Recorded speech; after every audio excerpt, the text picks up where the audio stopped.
Peace be with you, and welcome to GNN, the Good News Network, where we seek to accentuate the positive and eliminate the negative in the midst of a global health pandemic that is presenting itself on many different fronts in our society today. I am here.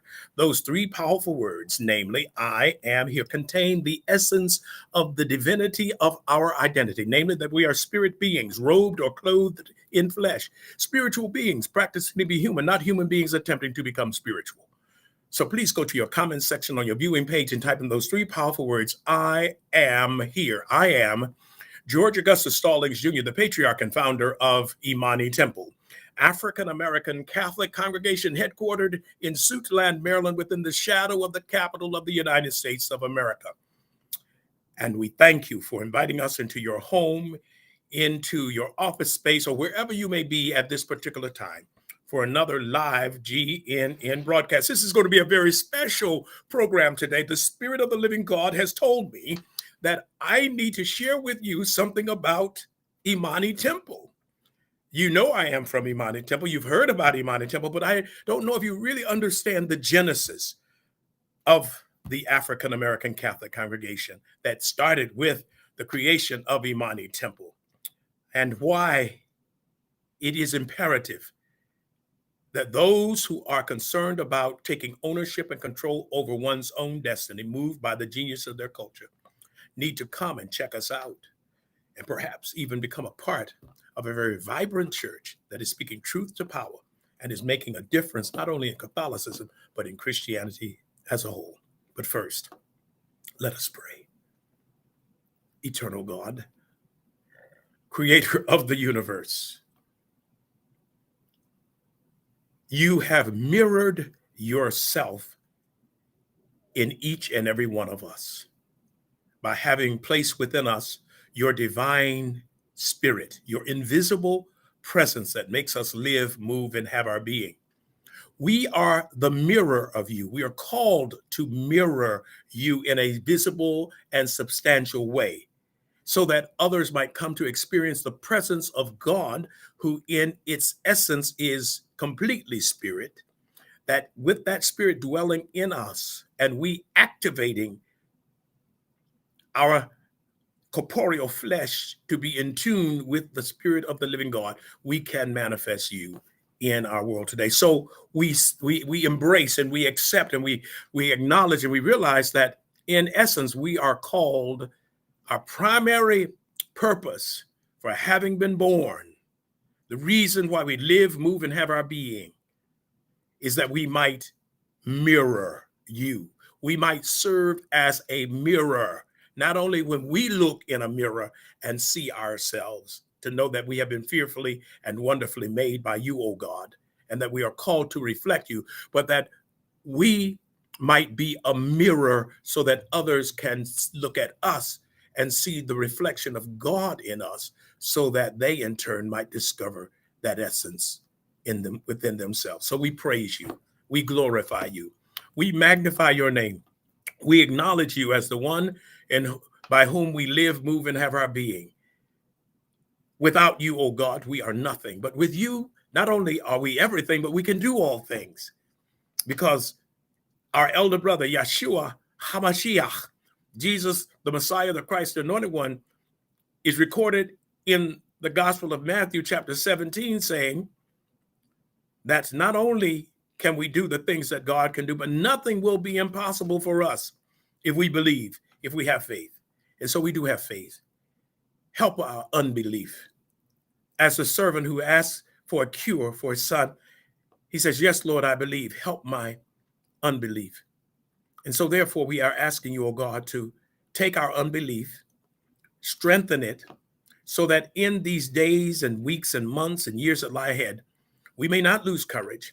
We may not become disheartened, frustrated, discombobulated, that we might not in any way feel despondent because things don't seem to happen the way they should happen or as quickly as they should happen. Help us to trust in you. Help us to lean on you with all of our heart, and help us to trust in you with all of our hearts, and lean not unto our own understanding, and in all of our ways acknowledge you, for you will direct our path. We thank you for the ways in which you have brought us and bought us, saved us and graced us, and by whose power we have come to this hour. We thank you that our beds did not become our cooling boards, nor our sheets our winding cloth on last night, but we woke up this morning and got started on our way, encountering a brand new dawning. Hopefully we had pep in our step so that we might know that you are still with us and that we still have a mission to accomplish in this world. We pray not only for ourselves, but we pray for those who have asked us to pray for them. And we ask that you would open up the windows of your storehouse and bless them beyond all measure. This is our prayer that we offer in your most precious name. In the name of Yeshua HaMashiach, the Jesus, the Messiah, the Christ, and the Anointed One. And we also offer this in our own names as little gods in G minor, in likeness to you, O God, G major. And in the likeness of our elder brother Yeshua HaMashiach, Jesus, the Messiah, the Christ, the Anointed One. Amen. Take a few seconds, please, and connect in your own way with God, with the divine spirit, with the presence of God in you, communing with the spirit that created you, and know that you are one.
And welcome back to GNN, the Good News Network.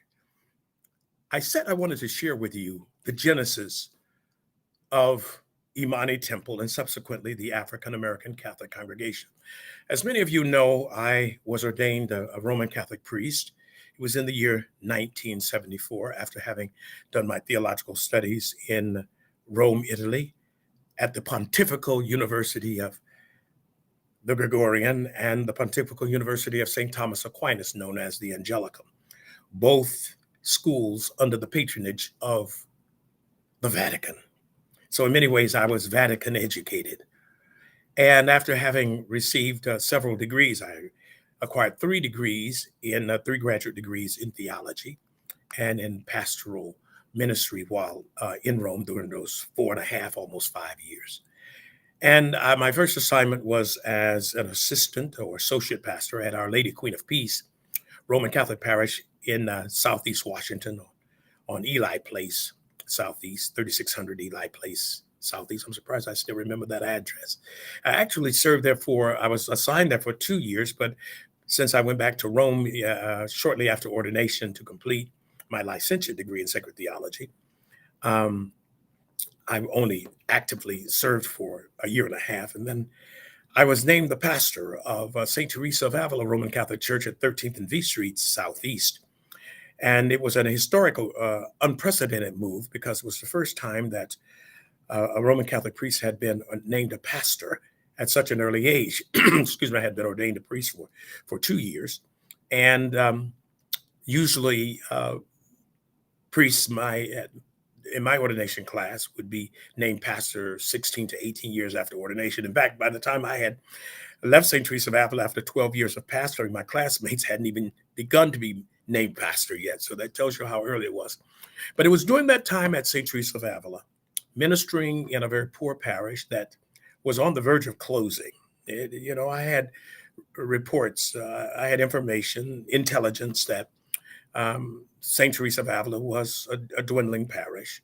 It was caught between the white flight to the suburbs and the black blacks moving into that area. Um, there was another Roman Catholic church close to St. Teresa of Avila, namely Our Lady of Perpetual Help Roman Catholic Church, that had been built in the 19 teens by blacks who were members of St. Teresa of Avila, but who became very much despondent and discouraged that they were not invited or welcomed into that particular faith community. Now there it is right there.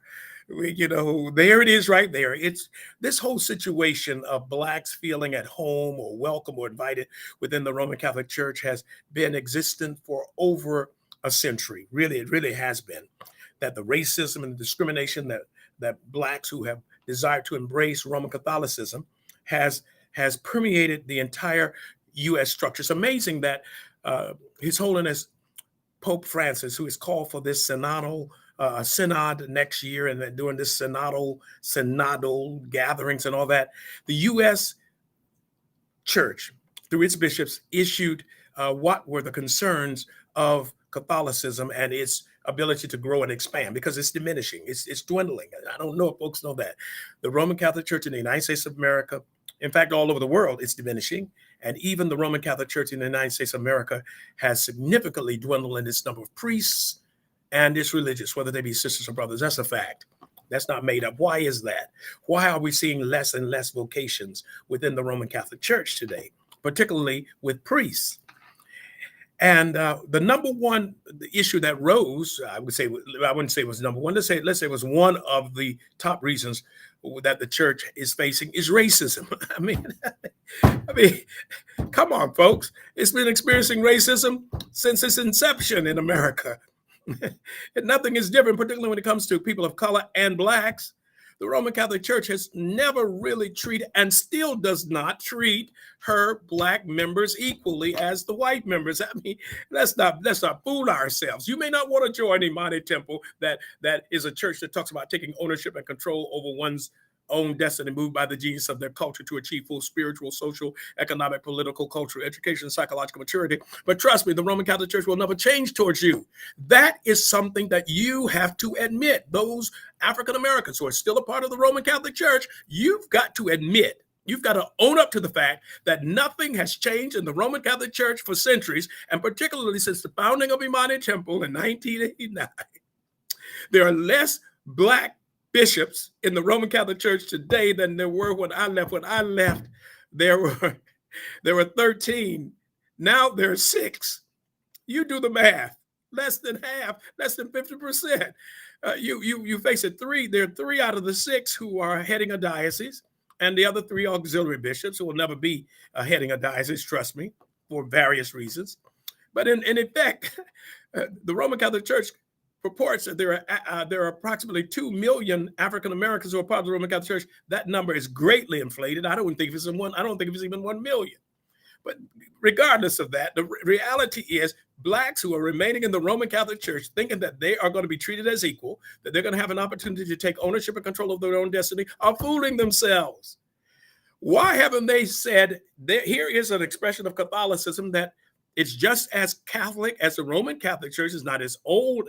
Imani Temple, of course, is not as old, but our brand of Catholicism is older than Roman Catholicism, because our Catholicism embraces that which was a part of the African continent, where Catholicism and Christianity began in Far East Africa.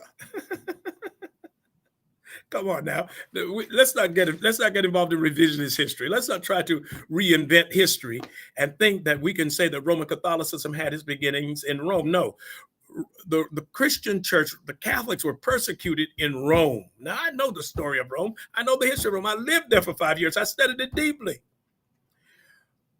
Catholicism was persecuted in Europe in its first 3 centuries. It was not until 318, when Constantine crossed the Milvian Bridge heading towards Rome to conquer and vanquish the enemy, that Catholicism got a break. Constantine purported to have seen a cross in the sky as he was heading towards Rome to conquer, and the words in Latin, which is amazing, in hoc signum vinces, by this sign you will conquer, in hoc signum vincit. By this sign you will conquer. And so Constantine saw that as a means by which God was calling him to embrace Catholicism. The Christians were no longer persecuted at that point, but it wasn't until 396 during Theodosius's time that Roman Catholicism became the state religion. So you see, for four centuries, but basically 3.5, 4 centuries, Roman Catholicism was persecuted in Europe because it came out of Africa. Catholicism came out of Africa. No one can refute that if they are worth their weight in salt.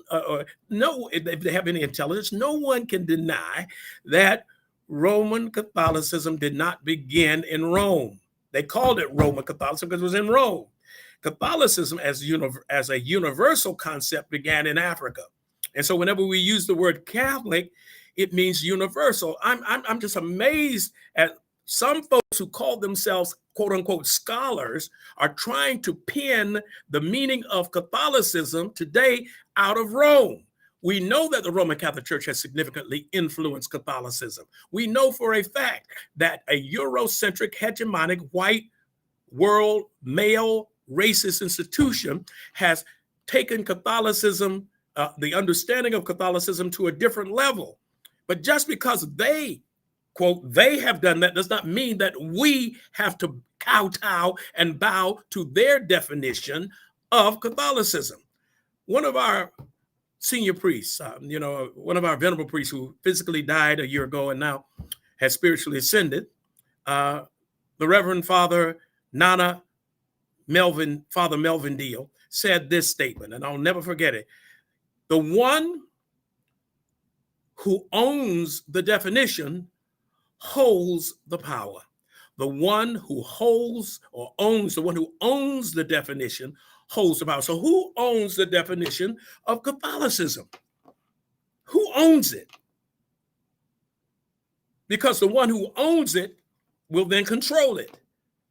If you and I, as members of Imani Temple, African American Catholic congregation, allow Rome to own the definition of Catholicism, it has control over us. But if we usurp that ownership, if we take that definition and describe it in the context of Catholicism as rooted, as having its origins, its genesis in Africa, then we take ownership over the meaning of Catholicism. I'm just amazed as to how we are constantly acquiescing and capitulating to the Eurocentric forces in our world when it comes to the definition of words. I own Catholicism because I am African. I own Catholicism because it came forth out of Africa. I own Catholicism, and therefore I'm not going to allow what Rome has done, how it has demeaned and demoralized and contaminated the meaning of Catholicism to prevent me from saying that I am Catholic. I am Catholic. I am universal.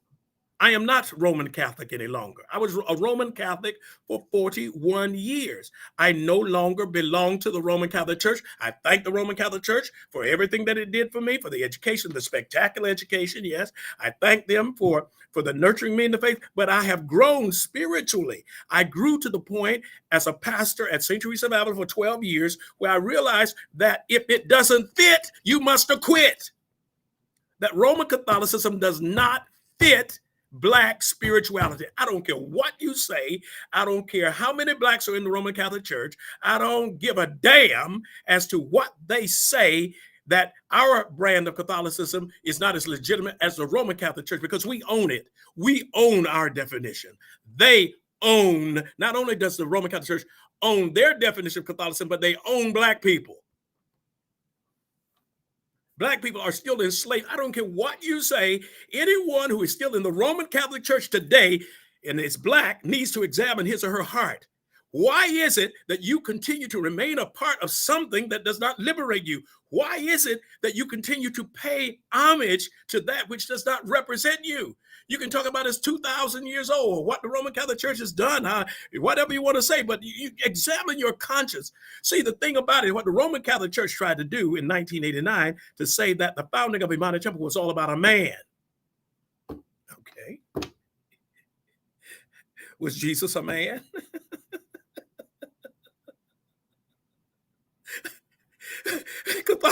Catholicism, not even Roman Catholicism, is God made. Listen to this, and this is true. God never founded any religion. Religion is man made. I defy anyone to try to come up with an explanation that religion was created by God. Religion is a man-made, it's a human-made institution. God is not the author, God is not the founder of any religion. God is the source of spirituality. And the reality is that we have lost our way when it comes to being spiritual. That's why a lot of blacks who are still enslaved in the Roman Catholic Church cannot release themselves from the shackles of the Roman Catholic Church, because they have been, in the words of Malcolm, they've been had, fooled, hoodwinked, and bamboozled. No religion can save you. It's only Jesus who saves, as far as we're concerned as Christians. It's God who saves. God is not going to ask us what church do we belong to when we die. So some people think, well, if I'm not Roman Catholic, and if I join Imani Temple, African American Catholic congregation, like their leader said, you're going to be condemned. You're going to go to hell if you join Imani Temple, if you follow George Stoltz. You're not following me, because I'm not following me. I'm following Christ, who is following God. I'm just, I've had it. I've come to a point now where I say, I'm no longer going to bite my tongue. I'm no longer going to hold back, because time is short. And I've got to awaken these blacks in the Roman Catholic Church to say to them without equivocation, you're in the wrong place at the wrong time. They're not going to do anything for you. They're not going to change anything. They're not even going to. The only reason why the Roman Catholic Church does not tell all of you black Catholics to go to hell, I'm going to be strong right here on this network. The only reason why the Roman Catholic Church will not tell black Catholics to go to hell, to say we don't really want you in this church, is because they're afraid of the backlash, the repercussions in the 21st century. That's the only reason why. If they could get away with it, they would. They got away with slavery, didn't they? They sponsored slavery. Do you know the Roman Catholic Church backed slavery? They supported slavery. And do you know what the Roman Catholic Church is doing today in regards to the whole situation when it comes to life itself, not having a consistent life ethic? Do you understand what's going on?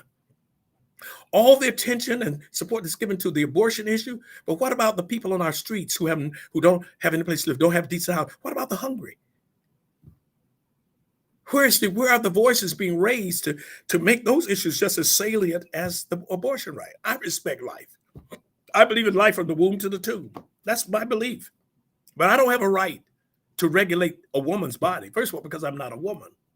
And I don't have a right to make decisions over a woman's body, which she makes in conscience, which the Roman Catholic Church has always said that conscience prevails over the church's teachings. What has happened to that? You don't hear the Roman Catholic Church teaching that now. You don't hear them emphasizing that now. What's going on here?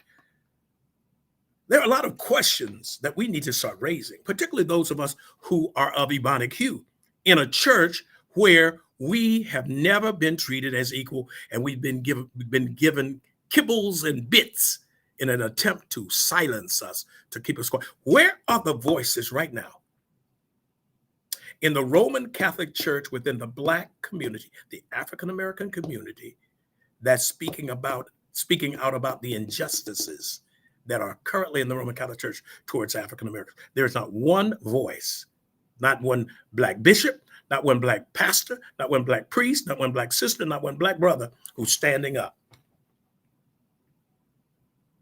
and challenging the Roman Catholic Church to take a look at herself in the mirror and to realize that racism, that racist policies, discriminatory practices have prevented African Americans from rising to a position where they can be feel just as equal and take ownership and control over their own destiny? These are real questions.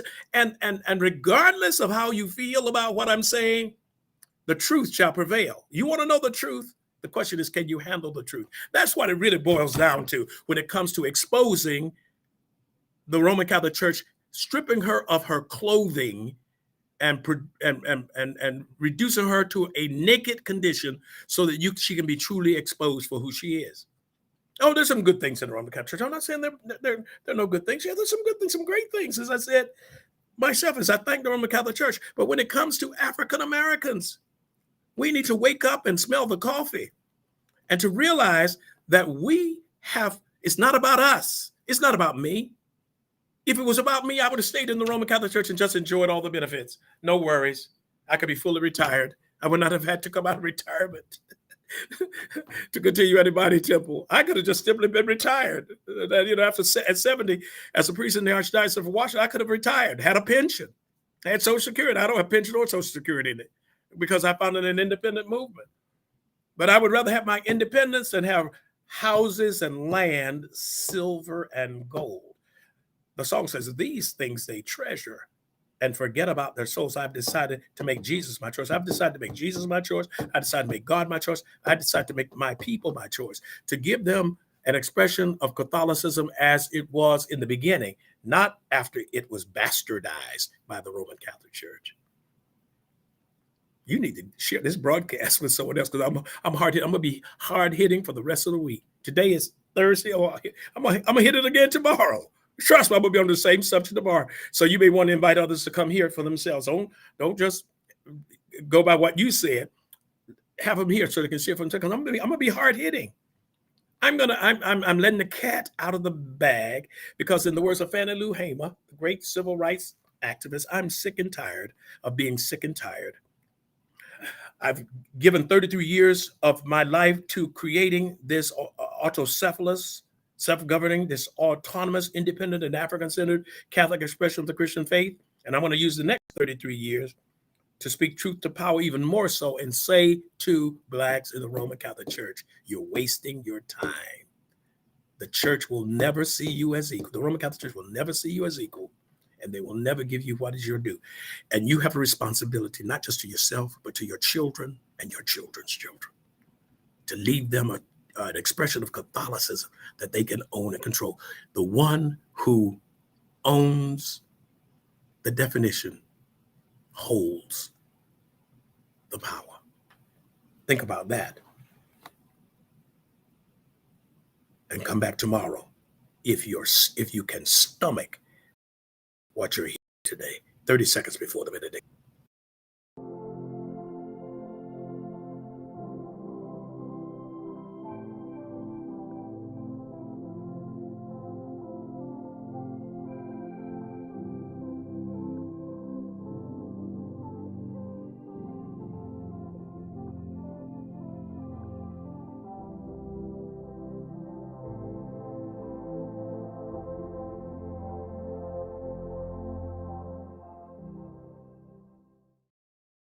And now may the Lord bless you and keep you. May the Lord be gracious and merciful to you. May the Lord look upon you with kindness and grant you his peace. Thank you for tuning into GNN, the Good News Network. Be safe, stay cool, calm, and collected. Let us remember to pray for one another. Pray for me especially, that I will not bridle my tongue in the midst of this exposure because it is long overdue. See you tomorrow, same time, same live stream media platform for another GNN Good News Network broadcast. I love you madly, in spite of it all. I love you madly. Have a blessed and awesome day.